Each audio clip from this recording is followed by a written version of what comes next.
Aujourd'hui, l'art photographique ou comment laver plus blanc que blanc. Lors d'un récent concours photo, j'ai entendu plusieurs photographes se plaindre à propos des photographies gagnantes. C'est retouché! C'est un montage! C'est pas vrai! C'est retouché dans Photoshop. On sait bien, c'est Denis Germain qui a retouché toutes leurs photos.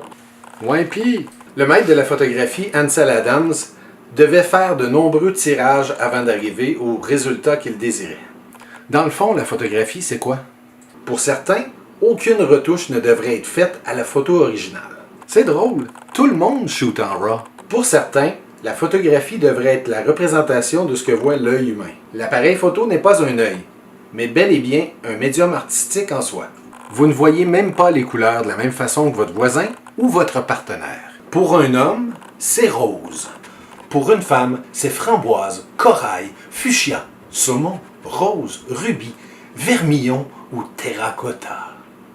Votre œil ne peut pas voir les couleurs de la même façon qu'un appareil photo. Votre œil ne peut pas faire de longues expositions. Votre œil ne peut pas contrôler la profondeur de champ. Et votre œil ne peut pas zoomer. Et votre œil ne peut définitivement pas faire de noir et blanc. Et par chance, certainement pas de couleurs sélectives. Pour d'autres, l'utilisation de Photoshop est de la triche. Les effets spéciaux existent depuis les tout débuts de la photographie. Oui, mais Denis, moi j'utilise Lightroom, pas Photoshop. Avec Photoshop, vous pouvez rater votre coup et faire undo. Ansel Adams, tant qu'à lui, devait faire un tout nouveau tirage pour chaque erreur. En terminant, pour moi, la photographie, c'est l'art de saisir l'impression d'un moment.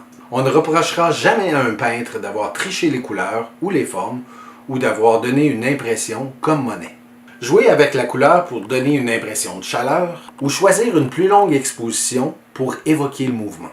Avez-vous vraiment plus de mérite de l'avoir fait dans le Kodak?